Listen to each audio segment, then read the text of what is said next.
국가의 세금 체계와 예산 체계 주변 또는 바깥에서 눈먼 돈이 많이 흘러다니고 있습니다. 외부 감사가 반드시 필요한 그런 부분이라고 생각하는데 몇 가지 말씀드리겠습니다.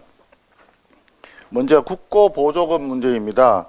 국고보조금을 지난 2016년부터 2022년까지 대통령실 발표에 따르면은 31조 4천억에 달할 뿐 아니라 매년 4조 원 넘는 돈이 2만 개가 넘는 단체의 쌈짓돈처럼 사용되어 온 것으로 드러났습니다. 한 가지 행태를 보시면 행안부와 경기도 그리고 안산시가 공동으로 세월호 피해 지원 사업을 위해서 110억을 지원했는데 그중에 일부가 북한 김정은의 신년사 학습 등 이적단체 활동에 사용되었다고 합니다. 또 서울시의 지원금을 받은 촛불중고생 시민연대는 국고보조금을 조선노동당 대회 2회 높이기 같은 이적활동, 또 윤석열 퇴진 중고생 집회 같은 정치적 목적의 집회에 사용하고 있습니다. 국민의 혈세가 국가에 해악을 끼치고 어린 학생들을 반정부 투쟁에 동원하는 데 사용되는 어처구니 없는 일이 벌어지고 있습니다. 따라서 국고보조금을 지급받는 단체에 대해서 이 돈이 어떻게 사용됐는지 외부 회계 감사를 의무화하고 이걸 좀 더 강하게 해서 언론과 국민 앞에 공개를 해야 될 것이라고 생각합니다. 두 번째는 노조회비 관련입니다.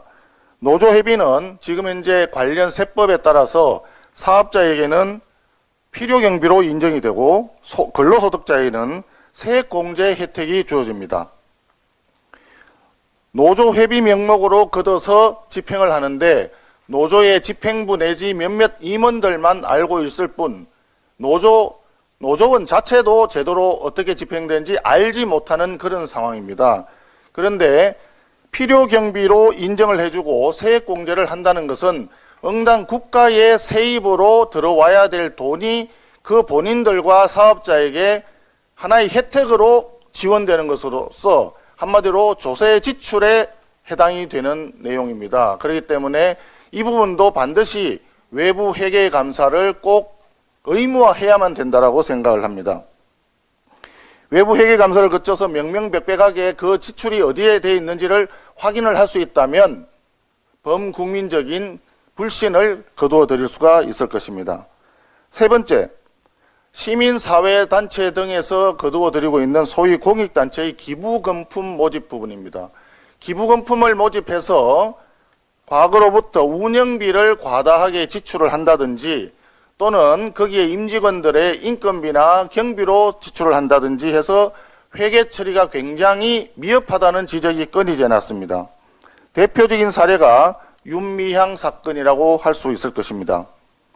당시 윤미향 사건은 국고보조금 문제와 얽혀서 윤미향 방지법을 표방한 굉장히 여러 가지 많은 제도 개선책이 법안으로도 발의되어 있는 상태입니다. 그러나 당시 문재인 정부와 절대 다수당이었던 민주당은 내 사람이 먼저다 식의 진영주의 논리로 인해서 전혀 개선되지 않고 있습니다. 민주당은 차제에 국고보조금 제도 개선을 위해서 적극 협조해 주시기를 바라며 또한 노조회비와 기부금품 등에 대해서 제대로 집행할 수 있도록 회계 투명성 제고하는 방안에 적극 동참해 주기를 강력히 촉구하는 바입니다.